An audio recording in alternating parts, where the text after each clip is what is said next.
And again, less about the list, more again for me from the Celtics perspective, the importance of guys ascending. Okay, the entire success of the Celtics at this point this year and going forward is predicated on Jaylen Brown and Jayson Tatum not being 11 and 32 on a top 100 list, but eventually being 5 and 12 on a top 100 list. You know, that's how they get to the next level. That's not beyond the realm of possibility. I actually think Jaylen is a tad low here. I was just going to say that. And you can look at, and again, you know, you can look at this list and say, I could see a few people in front of him.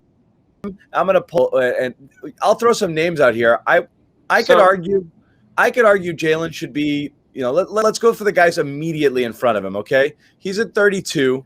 You have Siakam. Right in front of him, Siakam's stunning. John Morant, kind of a quick leap there. I might argue Morant will have the better career, but Kyle Lowry, no freaking way am I taking Lowry over Jaylen Brown. No way. Yeah. Trae Young, I can understand that. Ingram, Lakers fans from a couple of years ago having that Ingram versus that all of the Ingram debates here. They're loving that. They don't want to hear it now because he's not there anymore. I can't argue against Brandon Ingram for what he did last year. McCollum, Gobert, I would take Brown over both those. I would take Brown over both of them. Then there's Kyrie, Siakam. I would take him over Siakam. Karl Anthony Towns, I take Jaylen Brown. Then you start Bradley Beal, Jamal Murray, more offensive-minded players, Paul George. I can make an argument for Jaylen Brown over Paul George too. So that's all the way up to 20 before you've got guys all the way up to 20 on this list where you say Jaylen Brown wouldn't have been stunning if Brown came in at 21, 22 on this list, you know? I disagree with the Paul George. And again, it would not have been shocking if Jaylen Brown was there, right? Are we all still? He should have been top 30 for sure. Yeah. I mean, not to start picking at names, but like Chris Paul 15, that looks like he is he still a top 15 player? I think he is. The Renaissance season though, that boosted him up. I want to focus on four names on this list. And you talked about Jayson Tatum at 11. Who comes in at 12 and 13? Jimmy Butler and Bam Adebayo. I mean, wow. Yeah. So I want to get into that in a little bit because I do want to talk about tandems. Okay. Yeah. So no, but that's a good one that you point that out. Anything else on? So I mean, I do think, like I said, is this team, if Jayson Tatum becomes a legit top 5 carry a team scorer, even the little bio under Tatum, talks about, does he have what it takes to be more than a number 2? He's obviously more than a 2, but meaning like the alpha who carries a team sort of number 1 guy, right. Not like a Bradley Beal number 1 guy who's fine and good, but he's probably not going to carry a team to a championship. Is he that next level alpha? And that's what we're going to find out. And honestly, when you look at the 10 names you listed before him, I don't think he's there yet. I don't think he is with LeBron, AD, Harden, Giannis, Luka, Durant, Curry, Dame, Kawhi, Jokic. I don't think he is with that tier yet. And he shows flashes of it. I think he's capable of it. He's also 22. So, I mean, can you even expect him to be? I mean, obviously, yeah, like, Luka and some of these guys are around the same age, but there's some guys in this list that have been in the league for, 10 years that, it's not easy to unseat them at this point in their careers or in his career, but does he have the capabilities to? Absolutely. And I think that's why it's so important to build around him. And I think that's what the Celtics understand. And Jaylen Brown is your number, the guy that you want to be there in that top 20 range. So that's the question is Brown. And so this was interesting. Jeff Goodman and Bob Ryan on a little kind of Garden Report extra after one of their podcasts did a segment for CLNS Media that you can find on our YouTube channel here. And you should check it out. You should check out their podcast as well. But Goodman's belief is Brown's not a 2. Brown's more of a 3. And I don't know that I disagree. For all of the talents and all of the things he does, I don't know if he's the number 2 guy on a championship team based on being asked to carry an offensive load that they're going to ask of him this year. What do you guys think? We talked about that a ton during the playoffs, him needing to become that second guy. And the playoffs showed that not necessarily that he can't, because there were certain games where he carried the load for sure, especially in that Toronto series. Like, he had some monster games. We debated that 30 field goal attempt game forever. I thought he was so critical there, the way he asserted himself. But he wasn't always able to do that. Sometimes he got lost off the ball. Sometimes Marcus Smart was taking over more than him. So I disagree with Jeff. It felt like Jeff was saying more he's incapable of being that. I say within the flow of the Celtics system where ball handling and playmaking so important that he's capable of getting lost. You can't be a system guy and a true number 2, though. I don't think. Yeah, I don't think you have to have it on your. You got to be able to do it apart from everything around you. I think what happened in that is legitimate. I think he's going to get the opportunity, and that's what we're all going to find out. But I think the biggest difference that I think people are overlooking is the Gordon Hayward factor, the Kemba Walker. I mean, those guys, those touches. Now that they're not going to be there, or at least Kemba Walker for the next couple of months, that's when we'll really find out when Jaylen can really sink into that number 2 spot, because he's never approached the season with that mindset. He's never even been close. So this is uncharted waters. But the thing that I bring up, or that I'm a bit worried about or interested to see how it's going to unfold, is if he's not capable or if he's unable or something, if Marcus Smart smells that opportunity to take over that number 2 spot, he's not going to think twice. So then what happens then, Right. It's probably a bigger, like the first half of the season is probably biggest for Jaylen Brown, I think, for the reason you guys just mentioned. It's his opportunity to grab this number 2 spot, because we all knew Jayson Tatum was a number 1, and then you had Kemba, and then you had Gordon Hayward in the mix, and Marcus Smart. But now it's like, okay, number 2 spot's up for grabs right now, and I think Jaylen Brown is capable of filling that role right now. My question is, will he? Because remember in that Heat series, one of the biggest things in the final games of that series is, where is Jaylen Brown? He's standing in the corner. He's not being aggressive. He's not taking shots. He's not driving to the hoop. And whenever he did, they had success, but he wasn't doing it enough. And even Danny Ainge, I think he went on the radio the next day and said, we got to get Jaylen Brown more involved. So Jaylen Brown needs to get himself involved. He can't be standing there watching Jayson Tatum do it all. Yeah. I want to quickly see a couple questions here. Joseph, one from you on the starting lineup. We will get to some questions later on for sure, so you guys can load them up maybe a little bit later in the hour so we can see them coming through on the chat. But yeah, keep them coming for sure. Bobby, go ahead. You were going to say there? I was going to say the skill set's there for sure. And we saw it in that Rising Stars game a couple of years ago in different situations like Team USA, where he's gotten the opportunity to get on the ball a little bit more. Hey, it's a different environment. It's a different context. So you get to see a guy's skill set in a different light.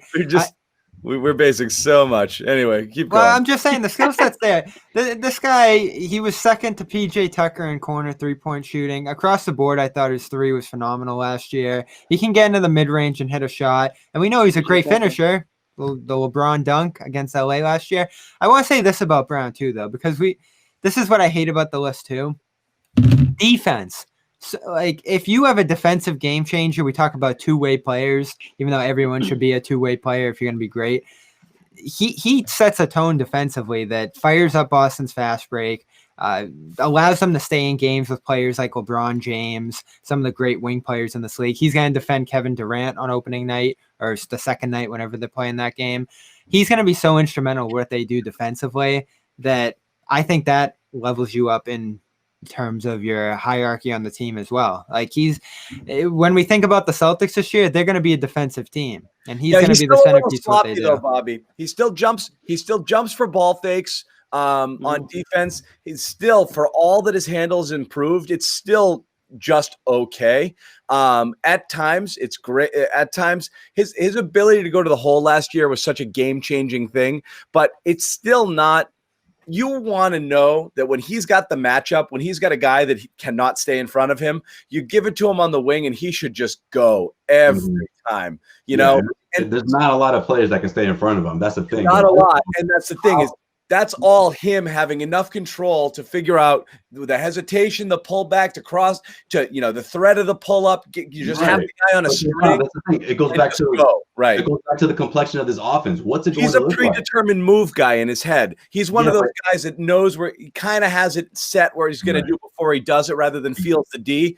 He's much better at it than he used to be. How many times in the past would you see him go left, have a guy overplay him, have a spin if he wanted it, not take it, or spin back into a guy instead of continuing on because he had it? He knew it. He's better at that, but it's still not all the way there.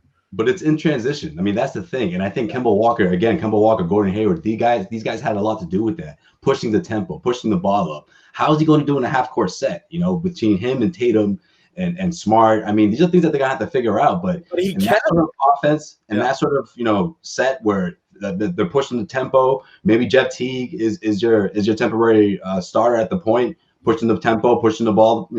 Getting him in those opportunities, because that's when he plays in his best. When he's in the open space, when he's in transition. There's not a lot of players that can stay in front of him. That's key. That's key too, Josue. Jeff Teague easing that burden. They do still have a couple of different guys. There's a big difference between him and Kemba Walker, Bobby. That's the thing. Kemba Walker, I mean, the pull-up three-pointer, attacking the rim, he was such a threat that guys had to come out and stay with him in transition, and then that's when Jaylen Brown shined, in those open spaces. Yeah, and Jayson Tatum's taking on a load too when it comes to handling the pick and roll. So these two guys, in terms of ball handling, I've been saying it the last 3 weeks, they're going to dictate how well this team does. Tatum showed a little bit in that regard during the playoffs, so you feel good about him. So Brown can he even run a pick and roll. We'll see. Here's the thing too, and this is the bummer about this year, is I think you'd feel better about Tatum and Brown making the leap from, again, disclaimer, we know it's a list and it's imperfect, and it doesn't mean that this is where they are in the world, but they're not too far off from their numbers and their rankings here, okay? In order for Jaylen and Jayson to make a leap from 30-something and, outside of the top 10 into top 5 and top 15 and legitimately be the type of duo that on their own can carry a team to the title, they have to add layers to their game.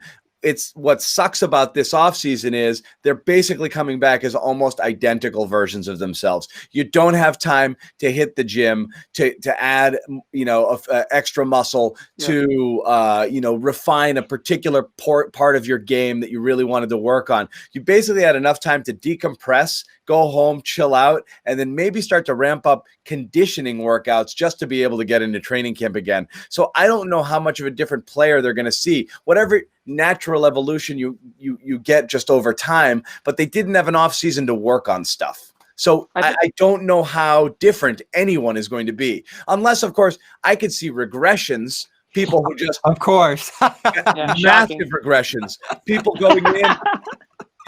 How many people are saying it now? Like, we'll play our way into shape when things begin. There's a huge portion of the NBA that just went home, got a little fat, got a little lazy, and they're just going to figure it out and slow play it through the month. They're not going to be alone in that. And again, there's going to be nagging injuries. There's going to be a lot of stuff teams deal with. Benefit. That's where guys like Tatum and Brown, those guys will roll out of bed, do 3 push-ups, and they'll be in shape. You don't have to worry about the kids as much. So for the Celtics point of view, I'm not concerned. But others certainly are. I just don't know how much better they can get.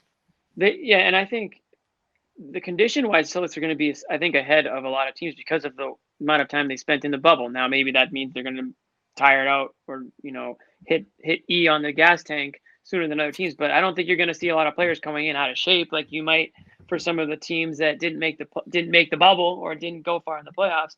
But the other thing you're talking about leaps, we got Jaylen Brown's leap between the stoppage and the bubble. That was the, I think, leap that we saw. We were calling him Bubble Jaylen, right? So I think you're going to, if you see that Jaylen Brown. Tatum took an in-season leap. Yeah. Massive one. Massive. But when Jaylen Brown came back from the bubble, it was much more noticeable. Actually, Jayson Tatum had a very slow start in the bubble, and everybody was freaking out saying, what happened to Jayson Tatum? He didn't buy a hoop. Yeah, exactly. He needed a basketball hoop. He's playing No, guys. It was the hair. Latino Tatum was no more. After that, cut his hair. It was good. So if we get that Jaylen Brown, if we get bubble Jaylen Brown, I mean, this season, like you said, John, it might feel like an extension of last season, just one long extension, one long year that we're in, one decade, whatever this feels like. It might feel that for this NBA season. But if that Jaylen Brown shows up and not the hesitant one in like game 5 and 6 of the Eastern Conference Finals, then I think that they'll be okay with that 1-2 combination.